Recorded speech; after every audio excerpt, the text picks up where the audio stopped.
ખૂબ અલગ પ્રકારના અદના કહી શકાય એવા કાર્યક્રમમાં ઉપસ્થિત ભારત માતાના મંચ ઉપર બેઠેલા સૌ તેજસ્વી સંતાનો, સામે બેઠેલા માં સરસ્વતીના તેજસ્વી સંતાનો, સૌ પ્રથમ તો આ ચોથું સોપાન છે.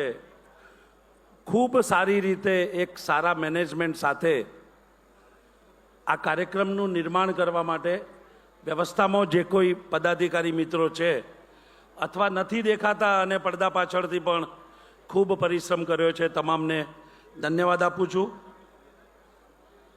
બહુ લાંબુ પ્રવચન કરવાનો સમય નથી. મારી કોઈ વાતને બંધ બેસતી કોઈ પાઘડી ન પહેરી લે. બ્રાહ્મણને સ્પર્શે છે ત્યાં સુધી નોલેજ ઇઝ પાવર. જ્ઞાન આ જગતમાં સૌથી ઉપયોગી છે. પરિશ્રમ કરીને મહેનત કરીને આપણે વધારી શકીએ તો એ જ્ઞાન છે, જે વહેંચવાથી પણ વધે છે. બ્રાહ્મણ હર હંમેશ જાગૃત અવસ્થામાં કે સૂતેલી અવસ્થામાં પણ જગતના કલ્યાણનો વિચાર કરતો હોય છે. વિશ્વનું કલ્યાણ હો, સર્વ પ્રાણીઓ મેં સદભાવ હો, જગતના કલ્યાણનો વિચાર કરનારે બ્રાહ્મણ છે. એ હંમેશા આપણે યાદ રાખીશું. આજના શિક્ષણના અધિકારી તરીકે લગભગ 36 વર્ષ જ્યારે કામ કર્યું છે, ત્યારે યુવાન મિત્રોને મારે ખાસ કહેવું છે કે એક રેવન્યુ તલાટી બનવા માટે કે એક કારકુનની નોકરી મેળવવા માટે 2-2.5 વર્ષ સુધી મહેનત કરવી, ચોપડા વાંચવાના, ક્લાસીસમાં ફી ભરવાની, 2000 જગ્યા માટે 15 લાખ ફોર્મ ભરાય, 2 વર્ષ પછી પરીક્ષા લેવાય, એમાંથી 2000 લોકોને નોકરી મળે અને 14,98,000 ને ન મળે. એના 2 વર્ષ ખર્ચાઈ જાય. મારી વિનંતી છે મિત્રો, અહીંના કાર્યક્રમનો જે હેતુ છે બિઝનેસ સમિટનો, out of the box thinking કરીને નવી રોજગારની તકો પ્રાપ્ત કરવા માટે, સંશોધન કરવા માટે યુવાનોને આહવાન કરું છું. આદિલ મંસૂરીનો શેર છે કે કોઈ રણને ઠોકર મારી તો જુએ, સંભવ છે કે ત્યાં પણ મીઠું ઝરણું નીકળે. અને આપણા રાજેશ વ્યાસ મિસ્કિનની પણ એક કવિતા છે કે આબમાં કે દરિયામાં એક પણ કેડી નથી. એનો મતલબ એ નથી કે કોઈએ સફર કેડી નથી. ગોંડલની બાજુમાં 6ઠું ધોરણ પાસ થયેલો રમેશભાઈ રૂપારેલિયા નામના ખેડૂત એ ગીર ગાય આધારિત વ્યવસાય કરીને 15 કરોડ રૂપિયા કમાય છે.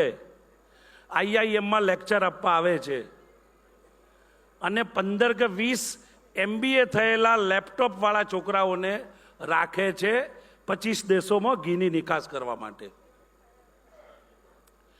ગામડાની અંદર થોર ઉપર આવેલા ગુલાબી ફીંડલાઓ વીણીને એનો પલ્પ બનાવીને 10 કરોડ રૂપિયા કમાતા આપણા નવા સ્ટાર્ટઅપ વાળા યુવાનો છે.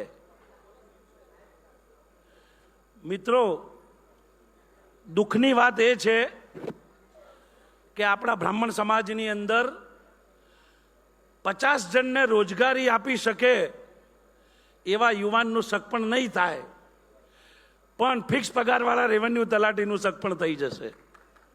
આ દિશામાં પણ વિચારવાની જરૂર છે. વિચારવાની જરૂર છે. આ દિશાની અંદર પણ એક વિચારવાની દૃષ્ટિકોણ બદલવાની વાલીઓને પણ જરૂર છે. ત્યારે મિત્રો, આપનું જ્ઞાન એટલા લેવલ સુધી તમે વધારી શકો છો કે તમને જ્ઞાન આપવાની પણ આવક મળે, ચૂપ રહેવાની પણ તમને આવક મળે. એ પણ એક જ્ઞાન છે. Knowledge is power. માતા પિતાઓએ પોતાના બાળકોને બિલકુલ સુવાળા કચકડાની જેમ તકલાદી બનાવવાના બદલે રાષ્ટ્ર નિર્માણની અંદર, સમાજ નિર્માણની અંદર, કુટુંબ નિર્માણની અંદર પોતાનું યોગદાન આપી શકે એવા ખડતલ બનાવવાની દિશામાં ચિંતન કરવાની જરૂર છે. ફરી એકવાર કહું છું કે આવા બિઝનેસ સમિટનો આશય જે છે કે એક વ્હાઇટ કોલર જોબની પાછળ દોડવાના બદલે રોજગારની નવી નવી ક્ષિતિજો, મેં ઉદાહરણ આપ્યું તમને કે કચ્છની અંદર ભુજની પાસે ભુરિયા ફાર્મ છે. શિવાભાઈ ભુરિયા અમદાવાદ એરપોર્ટ ઉપરથી ઇનોવા ગાડી ભાડે કરીને વિદેશના લોકો ચણીબોરનો જ્યુસ પીવા માટે ભુજ જાય છે. એ ચણીબોરનો જ્યુસ બનાવવામાં કેટલી ધીરજ જોઈએ. આવા નવા નવા ક્ષેત્રો આપ ડેવલપ કરી શકો છો. એમાં કોઈની જાગીર નથી. ફરી એકવાર નોલેજ ઇઝ પાવર આજના સમયની માંગ છે. એ વિચાર સાથે અમને બોલવાની તક આપી, અમારા બધા જ અધિકારીઓને બોલાવ્યા અને આપ સમક્ષ જ્ઞાતિ દર્શન કરવાની પણ તક આપી. એ બદલ આયોજકોનો, નીરવભાઈ અને એમની ટીમનો આભાર માનું છું. ધન્યવાદ. ભારત